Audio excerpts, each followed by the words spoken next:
ጤና ይስጥልን እንደምን አመሻችሁ የተከበራችሁ ተመልካቾቻችን ይህ የአማራ ሚዲያ ኮርፖሬሽን ነው ከደሴ ስቱዲዮ የሰዓቱን ዜናዎች እነሆ ብለናል ከዜናዎቹ ጋር ጀማል ኢማም አብሬያችሁ ቆያለሁ ወደ ቀዳሚው ዜና እናልፋለን መንግስት ያቀረበው የሰላም አማራጭ አሁንም ክፍት በመሆኑ የታጠቁ ኃይሎች ለዘላቂ ሰላም ሲሉ የሰላም ጥሪውን እንዲቀበሉ የአማራ ክልል ምክትል ርዕሰ መስተዳድር ዶክተር አብዱ ሁሴን አሳሰቡ ምክትል ርዕሰ መስተዳድሩን ጨምሮ የክልሉ ከፍተኛ አመራሮች በተገኙበት በሰሜን ወሎ ዞን በዋድላ ወረዳ ከነዋሪዎች ጋር በወቅታዊ ጉዳይ ዙሪያ ውይይት ተካሂዷል አበሻን ላይ ተጨማሪ ዘገባ አለው በሰሜን ወሎ ዞን ከዋድላ ወረዳ ከተውጣጡ ውይይቱ ላይ የአማራ ክልል ምክትል ርዕሰ መስተዳድር ዶክተር አብዱ ሁሴንን ጨምሮ ከፍተኛ የክልልና የዞን የሥራ ኃላፊዎች ተገኝተዋል ውይይቱ ተሳታፊዎች በዋድላ ወረዳ በሰላም እጦት መሰቃየታቸውን ገልጸው ሁሉም የህብረተሰብ ክፍል ለሰላም መስፈን የድርሻውን እንዲወጣ ጠይቀዋል የመንደር ኮበሌ በሬውን ሸጥና ፋኖ ነኝልና ማታ ይገባና መቀጥቀጥ 300 ብር 3 አሳ ስንዴ በማዲጋ መቀበል ይሄ እንግዲህ ባላ ያንዱን ጠመንጃ ይነጥቃሉ ከነጠቆ ወደ ካዳሉ ወዲያው መጋደል ሰላሙ ያውላችን ነው መተንፈስ አንችልም ዘመሮቻችን እየቀበርን አይደለም ህዝቡ ደግሞ ይሄን መረዳት አለበት ነገ ወዲያ ልንሄድ ነው እሺ ስለዚህ ለሰላሙ ሁላችንም አባቶች ይሁን የመንግስት ሰራተኛ ይሁን የሚያዋጣን ሰላምን መስበክ ነው የሚል ሐሳብ ነው ያለ ወንድሞቻችን እየሞቱ ወንድሞቻችን እየገደሉ ነው ያሉት ይሄንን ወደ ሰላም ለማምጣት የሃይማኖት መሪዎች ትልቅ በእጃቸው ላይ ትልቅ ኃላፊነት አለ የአገር ሽማግሌዎች ትልቅ ኃላፊነት አለ ይሄንን ኃላፊነት ካልተጠቀሙበትና ካልተጠቀምንበት ሰላምን በማውራት ብቻ ለናመጣው የምንችለው ነገር አይደለም የኛው ልጆች የኛው ወንድሞች ናቸው አሁን በተጀመረው አግባብ እየመከሩ ወደ ሰላም ማንጣት ይግድላል ሰሜን ወሎ ዞን ዋና አስተዳዳሪ አቶ አራጌ መር ጫካ የገቡት የጽንፈኝነትን አስተሳሰብ ያነገቡ ቡድኖች በመሆናቸው ናውግዛቸው ይገባል ብለዋል የአማራ ክልልን ህዝብ ክብር ዝቅ ያደረጉ አረቁ አስተዋይ የነበረን ህዝብ ያዋረዱ ልጆቻችን ናቸው ብላችሁ በድፍረት ተግባራቸውን አውግዛችሁ ትክክል አይደላችሁም ብላችሁ መመለስና መምከር እንዳይሞቱ ህይወታቸውን ማትረፍ እንዲሁም ደግሞ ይሄንን እየተሰቃየ ያለን ህዝብ ለዳግም ስቃይ እንዳይዳርኩት መምከርና ኃላፊነት መውሰድ ይጠበቅብናል መንግስት በአማራ ክልል የተፈጠረውን ችግር ለመፍታት ከሰላም ጥሪ ጀምሮ በርካታ ስራዎችን ሰርቷል ያሉት የአማራ ክልል ብልጽግና ፓርቲ ቅርንጫፍ ጽሕፈት ቤት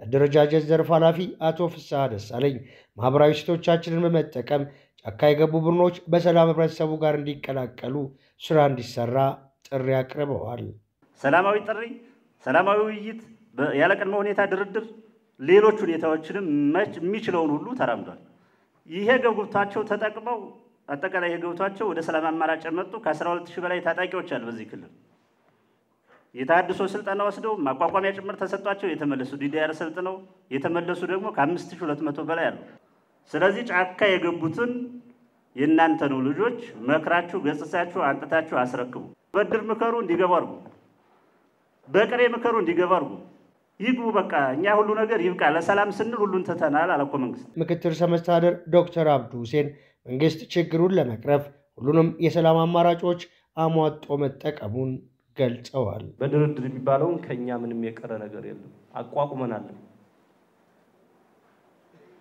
የመስሪያ ቦታ ያሰጠናቸው አሉ ወደ ስራ ቦታቸው እንዲመለሱ አድርገናል የኢንቨስትመንት መሬት የሰጠናቸው አሉ አንን ተጠቃሚ ሆነዋል የሃይማኖት አባቶቹና የሀገር ሽማግሌዎቹ የሚጠበቅባችሁን ሃይማኖታዊ አባትነት ሽማግሌነት የሀገር አስተራቂነት በተገቢው መንገድ እንድትወጡ ምክሬ ነው በዚህ አጋጣሚ በህብረተሰቡ የተነሱ የዋድላ ወረዳ የልማት ጥያቄዎች መንግስታዊ አሰራር ደረጃ በደረጃ እንደሚመለሱም በመድረኩ ተገልጿል የቅዱስ ላሊበላ ውቅር አብያተ ክርስቲያናት ደህንነት ለመጠበቅና ለጎብኚዎች ምቹ ለማድረግ እየተሰራ ያለው ዘላቂ ልማት ፕሮጀክት 90% መድረሱን የከተማ አስተዳደሩ ባህልና ቱሪዝም ጽሕፈት ቤት አስታወቀ። የአማራ ክልል ከፍተኛ የሥራ ኃላፊዎች የልማት ፕሮጀክቱንና ቅርሱ ያለበትን ሁኔታ ጎብኝተዋል። አበሻነልይ የምንገኘው የታተሩ የኢትዮጵያውያን እጆች ዓለምን ባስደነቀ ሁኔታ አሻራቸውን ባሳረፉበት በላሊበላ ውቅር አብያተ ክርስቲያን አጽድ ውስጥ ነው። ከጀርባችን ቤተ ገብርኤል አለ። ይህ የምናይ ቦታ ደግሞ በጠቅላይ ሚኒስትር ዶክተር አብይ አህመድ እና በፈረንሳይ መንግስት ስምምነት መሰረት እየተሰራ ያለ የዘላቂ የላሊበላ ልማት ፕሮጀክት አካል ነው። እነዚህ ድልድዮች አጠቃላይ እየተሰሩ ያሉ ስራዎች ምቹ ሁኔታ እንደፈጠሩ የሚያይ ሰው መመስከር ይችላል። ለመሆኑ እዚህ እየተሰራ ያለው በላሊበላ ዘላቂ ልማት ፕሮጀክት ስር ምንድነው? የላሊበላ ከተማ አስተዳደር ባህልና ቱሪዝም ኃላፊ የሚሉን ይኖራል። እንግዲህ እዚህ ፕሮጀክት ዋና ዓላማ 5 ቴማቲክ ኤሪያዎች አሉት። ከነዚህ ውስጥ አንዱ በውቅር አብያተ ክርስቲያናቱ 24 ቦታዎች ላይ አስቸኳይ የጥገና ስራዎች የሚያስፈልጋቸው ቦታዎች አሉ። ከዛ በኋላ በሁለተኛ ደረጃ ደግሞ እንደምታዩት በቤተ ክርስቲያኑ የተለያዩ አካባቢዎች መልክዓ ምድርን የማስተካከል ያለመ ስራው አለ። በሶስተኛ ደረጃ እንደዚሁም በውቅር አብያተ ክርስቲያናቱ አካባቢ የአርኪኦሎጂ ስራ አለ። ሌላኛው በቤተ ክርስቲያኑ ውስጥ እንደዚሁ የተለያዩ ስዕሎች አሉ። እነሱም ፔይንቲንጎቹን የመጠገን ስራ ያለመ ነው። በአራተኛ ደረጃ ደግሞ በኢትዮጵያ በላሊበላ የቅርስ ሴንተር መፍጠርና ሌላኛው ለስቴክ ሆልደር ለምንላቸው አካላት ካፓሲቲ ቢልዲንግ እነዚህን 5 ቴማቲክ ኤሪያዎች ይዞ እየሰራ ያለ ፕሮጀክት ነው ማለት ነው። የፕሮጀክት የቀሩ ስራዎች እንዳሉ ቢሆንም ኦልሞስት 90% በሚባል ደረጃ የዘላቂ ላሊበላ ፕሮጀክት የተከናወነበት ሁኔታ ነው ያለው። የላሊበላ ውቅር አብያተ ክርስቲያንንና የዘላቂ ልማት ፕሮጀክቱ ያለበት ሁኔታ አማራ ክልል ምክትል ርዕሰ መስተዳድር ዶክተር አብዱ ሁሴን የተመራ የልዑካን ቡድን ጎብኝቷል። ዘላቂ ልማት ፕሮጀክቱ መንግስት ለቱሪዝም ልዩ ትኩረት ሰጥቶ እየሰራ መሆኑን ማሳያ ነው ብለዋል ምክትል ርዕሰ መስተዳድሩ። ጥገናው የታሰበበት የለውጥ መንግስት ከመጣ በኋላ ለግብርናውም፣ ለኢንዱስትሪውም፣ ለቱሪዝሙም፣ ለአይሲቲ እና ለማዕድን ልማት ትኩረት ተሰጥቷል በዚህ በለውጡ መንግስት። ስለሆነም ከኢኮኖሚ እይታችን ቱሪዝም አንዱ የእይታ ለውጥ የተደረገበት በመሆኑ ከቱሪዝም አኳያ የቱሪዝም መዳረሻ የቱሪዝም ሀብቶቻችን ለይቶ ማወቅ የመጀመሪያው ነው። ሁለተኛ መዳረሻዎቹን ማልማት ነው። ሶስተኛው ደግሞ ጉዳት የደረሰባቸውን የቱሪዝም ሀብቶቻችንን ለይቶ በመጠገን ለሀገር ውስጥና ለውጭ ቱሪስቶች ክፍት በማድረግ ለሀገራችን ገቢ ማስገኘት በሂደቱ የስራ ዕድል መፍጠርን ያካተተ ነው የሚሆነው። የተሰራው የላሊበላ ውቅር አብያተ ክርስቲያን የዘላቂ ልማት ፕሮጀክት ላሊበላን ለቱሪስት ምቹ በማድረግ ዘንድ ፋይዳው የጎላ መሆኑን ምክትል ርዕሰ መስተዳድሩ ገልጸዋል። ላሊበላ የኢትዮጵያ የተባረኩና የኢትዮጵያ እጆች ጥበበኛ መሆናቸውን የኢትዮጵያ አይምሮዎች ጥበብ ማፍለቅ የሚችሉ መሆናቸውን ዛሬ ሳይሆን በ11ኛው በ12ኛ ክፍለ ዘመን ለዓለም ያሳየንበት ስለሆነ የዛሬው ትውልድ ከትናንት አባቶቻችን እንደዚህ አይነቶቹን ምንዳዎች ወስዶ በላቀ ደረጃ ሊሰራ በሚችል ሁኔታ ማሸጋገር የምንችልበትና እንዲሁ ላሊበላ በቱሪስት ላይ ገቢው በቱሪስት ላይ የተመሰረተ ከተማ ስለሆነ ከቱሪዝም የላቀ ተጠቃሚነት እንዲያገኝ አድርገን ስራውን በተጀመረው አግባብ የክልሉም የዞኑም አስተዳደር ከፌዴራል ጋር ተቀናይተን መፈጸም እና ለፍጻሜ የምናደርስበት ሁኔታ ለመፍጠር ያለመ ጉብኝት ነው ያደረግነው። ጉብኝት ባየነው ነገር በጣም ደስተኞች ነን። ከ90 ከመቶ በላይ የተጠናቀቀው ይህ ፕሮጀክት ቀጣይ ምዕራፎች እንዳሉትም ተገልጿል። ውድ ተመልካቾች ምርጫችሁን አማራ ሚዲያ ኮርፖሬሽን በማድረግ እየተከታተላችሁን ስለሆነ እጅግ አድርገን እናመሰግናለን። ዜናዎቻችን ከደሴ ስቱዲዮ አሁንም ቀጥለዋል። በክልሉ የተፈጠረውን የሰላም እጦት ወደ ዘላቂ ሰላም ለመመለስ የሃይማኖት አባቶች የድርሻቸውን እንዲወጡ የኮምቦልቻ ከተማ አስተዳደር ጥሪ ያቀረበ። ከተማ አስተዳደሩ ከሃይማኖት አባቶች ከሀገር ሽማግሌዎችና ከልዩ ልዩ የህብረተሰብ ክፍሎች ጋር በወቅታዊ ጉዳዮች ዙሪያ ምክክር አካሂዷል። ደምስ አረጋ ዝርዝር ዘገባ አለው።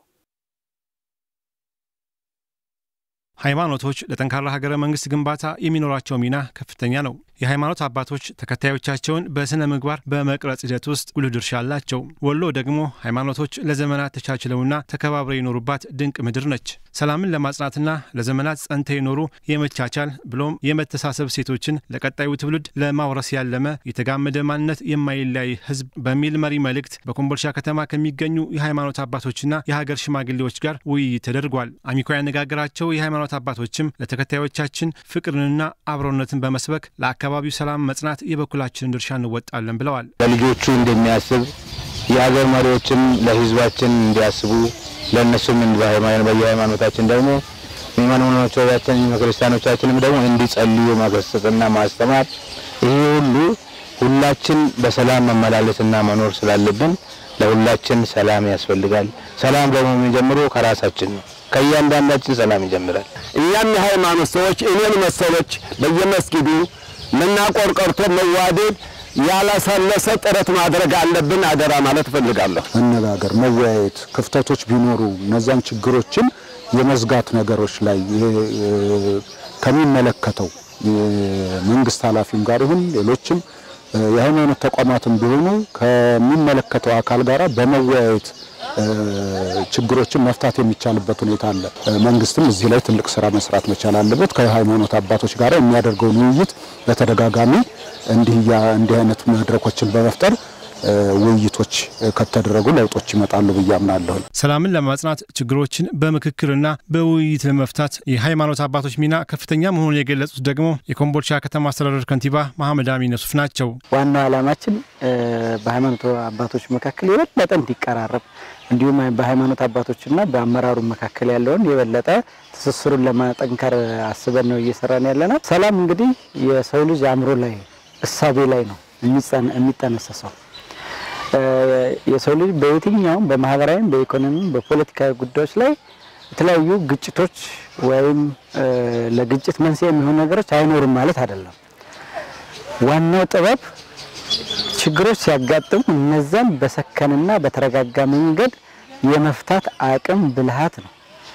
ይሄንን ደግሞ የምናሳድገው የዲሞክራሲ ባህል፣ ዲሲፕሊን፣ ስነ ምግባር የሚያሳድጉት ትልቁ የሃይማኖት አባቶች ናቸው። የከተማችንን አስተማማኝ ሰላም ለማስቀጠል በጋራ እንሰራለን የሚል ሐሳብ ነው ያለው። በምክክር መድረኩ የአማራ ክልልና የኮምቦልቻ ከተማ አስተዳደር ከፍተኛ አመራሮች፣ የሃይማኖት አባቶች፣ የሀገር ሽማግሌዎችና ሌሎች ጥሪ የተደረገላቸው እንግዶች ተገኝተዋል።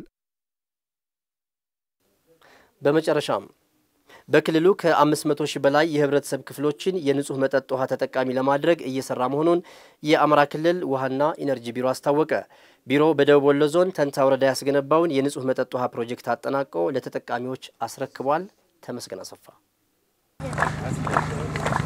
በደቡብ ወሎ ዞን ተንታ ወረዳ ከ40 ሺህ በላይ የህብረተሰብ ክፍሎችን ተጠቃሚ የሚያደርግ የንጹህ መጠጥ ውሃ ፕሮጀክት ተጠናቆ ለአገልግሎት ክፍት ሆኗል። ፕሮጀክቱ የ3 ቀበሌ ነዋሪዎችን ተጠቃሚ የሚያደርግ እንደሆነም ተገልጿል። የወረዳው ነዋሪዎችም ከዚህ ቀደም በቂ ውሃ ባለመኖሩ ምክንያት ለከፍተኛ እንግልት ይዳረጉ እንደነበር በመጥቀስ ፕሮጀክቱ ለአገልግሎት በመብቃቱ መደሰታቸውን ገልጸዋል። ውሃ በጣም እኛ ኮረፍታ ቦታ ላይ ስለሆን በጣም ውሃ ችግር ነበረብን።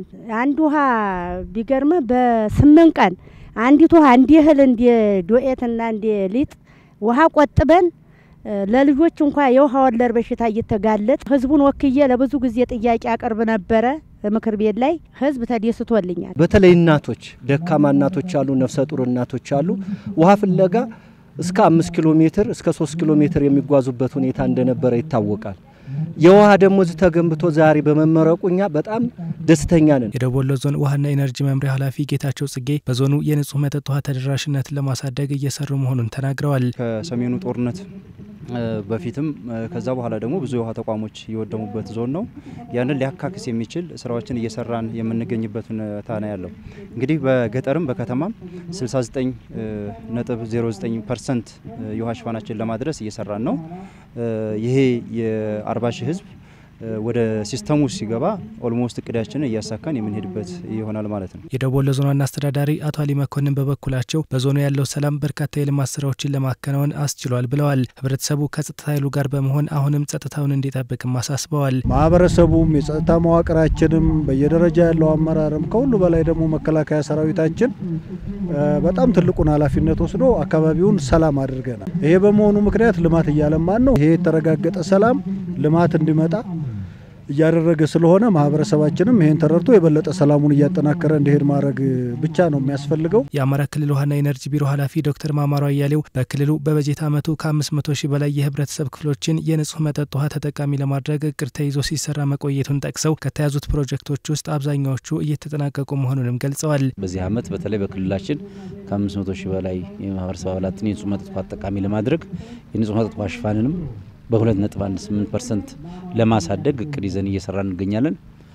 በአብዛኛው አካባቢ የጀመርናቸውን ፕሮጀክቶች እያጠናቀቅን ነው። እዚህ የተገኘነው የእቅዳችን አካል የሆነውን የአጅባር አምባ ማርያም የንጹህ መጠጥ ውሃ ፕሮጀክት አገልግሎት ማስጀመርና ምረቃ ፕሮግራም ላይ ነው። አማካሪው የክሊያንቱ የውሃና ኢነርጂ ቢሮ ተቀናጅቶ መስራት ይህን ፕሮጀክት ከማህበረሰቡ ጋር ተቀናጅተን መስራታችን ውጤት እንዲመጣ አድርጓል ማለት ነው። ውድ ተመልካቾች ከአማራ ሚዲያ ኮርፖሬሽን ከደሴ ስቱዲዮ ለዕለቱ የተሰናዱ ዜናዎች የተከታተላችኋቸውን ይመስሉ ነበር። ከኛ ጋር ስላላችሁ እጅግ አድርገን እናመሰግናለን። መልካም ምሽት በያላችሁበት።